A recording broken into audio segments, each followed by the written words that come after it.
सध्या पवित्र रमजान महिना सुरू आहे आणि ह्या निमित्तानं राष्ट्रवादी काँग्रेस पक्षाचे माजी उपनगराध्यक्ष नजीम रजवी आणि शहराध्यक्ष आवेश पठाण यांच्या वतीने कळमनुरी शहरातील गुलाम नबी आझाद उर्दू हायस्कूल या ठिकाणी 28 मार्चला गुरुवारला दावत-ए-इफ्तारचे आयोजन करण्यात आलेलं होतं। ह्या कार्यक्रमाला चांगला प्रतिसादही मिळालाय आणि मोठ्या संख्येने नागरिक उपस्थित होते। राष्ट्रवादी काँग्रेसचे जिल्हाध्यक्ष बीडी बांगर यांनी पवित्र रमजान महिन्याचे आणि रमजान ईदचेही उपस्थित असलेल्या नागरिकांना आणि पदाधिकाऱ्यांना तसंच हिंगोली जिल्ह्यातील सर्व अल्पसंख्याक बांधवांना शुभेच्छा दिल्या आहेत। कळमनुरीमध्ये आयोजित करण्यात आलेल्या दावत-ए-इफ्तार या कार्यक्रमाला यशस्वी करण्यासाठी कळमनुरी शहरातील सर्व पदाधिकाऱ्यांनी परिश्रम घेतलेत।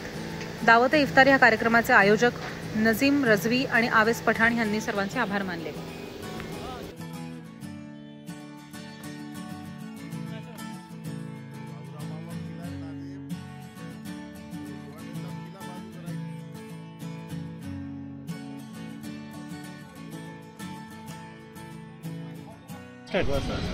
आज आमच्या राष्ट्रवादी काँग्रेस पार्टी शहर कळमनुरीच्या वतीने कळमनुरी शहराचे शहराध्यक्ष आवेश पठाण, या कळमनुरी शहराचे नेते, जिल्ह्याचे नेते, ज्यांचं अल्पसंख्याक समाजात एक चांगलं मान सन्मान आहेत असे माझे सहकारी नाझीमभाई रजवी यांनी या दावत-ए-इफ्तार कार्यक्रमाचा कार्यक्रम आयोजित केला होता।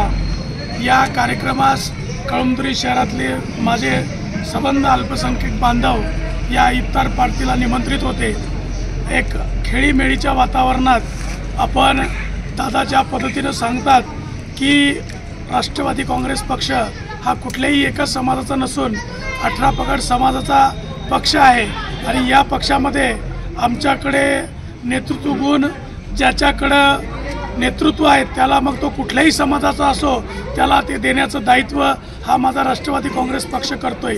त्यामुळं आजच्या या दावत-ए-इफ्तारच्या कार्यक्रमाला मी कळमनुरी शहरातील माझ्या सर्व मुस्लिम बांधवांना येणाऱ्या ईदला शुभेच्छा देतो आणि तसंच माझ्या हिंगोली जिल्ह्यातल्या संबंध अल्पसंख्याक बांधवांना माझ्या बांगर परिवाराकडनं, माझ्या राष्ट्रवादी काँग्रेस पक्षाकडनं येणाऱ्या रमजान ईदच्या मी त्यांना भरभरून शुभेच्छा देतो।